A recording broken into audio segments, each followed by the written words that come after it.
Coming up on the new episode of the Little Rickert Show, we're going to discuss the two NFL playoff games tonight, and we're also going to discuss James Franklin as he was introduced as the Penn State football coach today, and a lot more.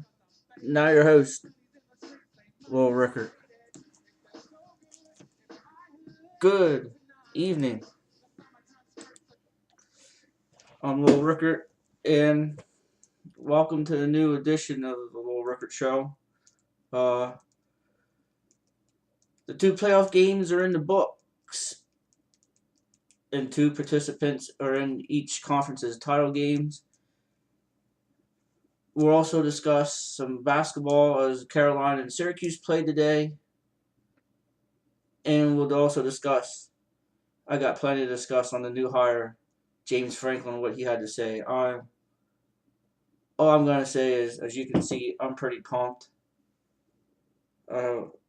Decked out Penn State gear. I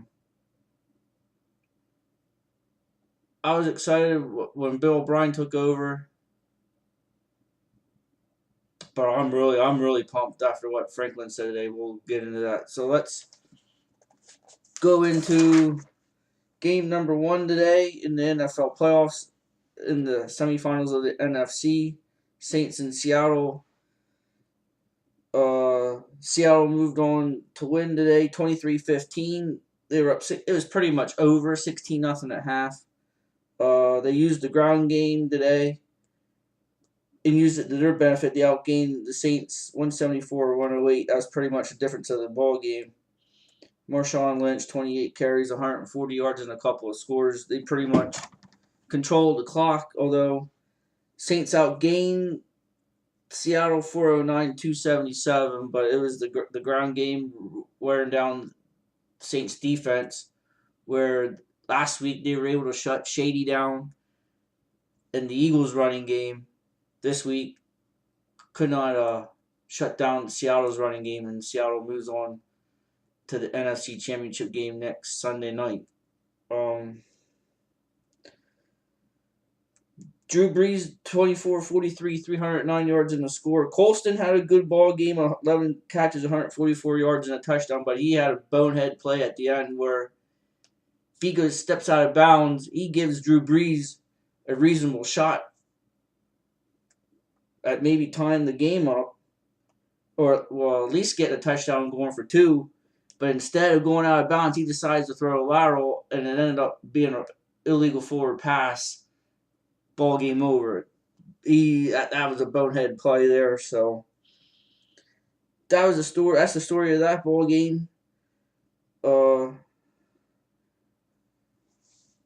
Russell Wilson really didn't have a good ball game. 9 of 18, 103 yards, sacked 3 times, and that could be a concern. They need a good mix of the run and pass if they want to go to the Super Bowl.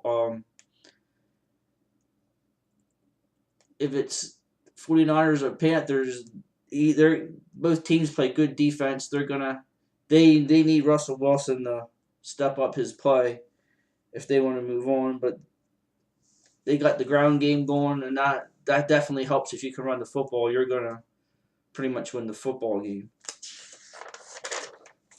The other game that just concluded last week, Luck turned the ball over a bunch. He did it again today, but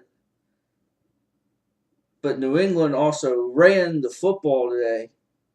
They had over 200 rushing yards. LeGarrette Blount, 24 carries, 166 yards, 4 touchdowns. They led the New England Patriots to a 43-22 win over the Colts, and they will go to the NFC Championship game next Sunday afternoon. Brady didn't really have to do anything. He passed when he needed to make a throw. He was 13 for 25, 198. Lock 20 of 41, 331 yards, 2 touchdowns. He was sacked 3 times and threw 4 picks. And pretty much all those picks led to touchdowns. But the running game was a difference. That was the difference of the ball game for New England. And now, if they can run the football, they're a dangerous team, especially if they would place Denver or San Diego. This is something they never had. They usually had to rely on Tom Brady, and he had various people to throw to, tight ends, receivers. But since Gronkowski is hurt, Hernandez is in legal trouble. He's had to count on guys you never heard of. But now, LeGarrette Blount, you add him to the mix. He run the football. Wow, the Patriots are a dangerous team.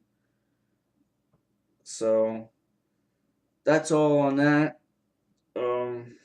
T.Y. Hilton, 4 catches, 103 yards, but they were quiet 103 yards. And now Andrew Luck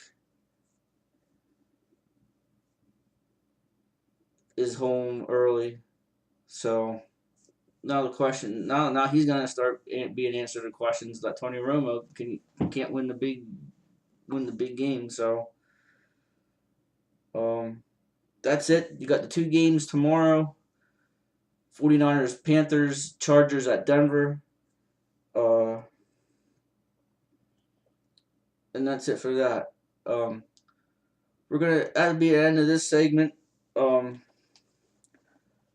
let's go to the before we close out the segment. Let's talk about the Carolina game today. Um, very ugly basketball. Both teams shot 30%, but the difference of the game was, again, foul shooting. Syracuse 11 of 15 from the line. Carolina was only 3 of 9. Syracuse 4 for 19 from 3. Carolina 2 of 12. But defense ruled supreme. Syracuse won 57-45.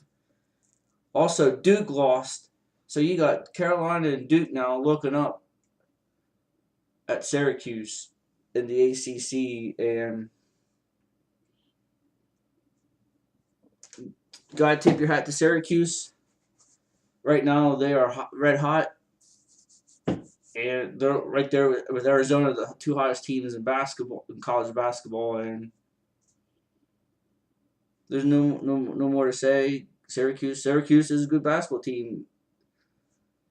And Carolina found out what it is like to go up against a 2-3 zone, and Syracuse, you got to give Syracuse credit on defense. That 2-3 zone, if you haven't really seen it before,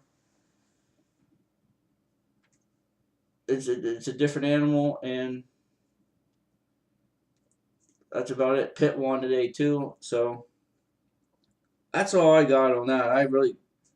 This is 3 games in a row where Carolina can't make shot. They can't make shot. You got to make shots if you want to win basketball games. Holding your opponent to 30-some%, you should be able to win most games. But when you can't shoot 30% yourself, 35%, you're not gonna win. And they were also crushed on the glass too. I believe it was like 62-45, 62 to like 40 rebounds or something like that. It was an overwhelming domination on the glass by Carolina. I mean, not by Carolina, but by Syracuse. Syracuse just owned the glass. And you're going to win, too, when you dominate glass, especially in the offensive end. And finally, the Flyers ended their 10-game home winning streak, came to an end 5-3. Coming up after this, we're going to talk Penn State and James Franklin, what he had to say. And I think if you're a Penn State fan, man, you're going to be very happy. We'll be right back right after this on the Lowell Rickert Show.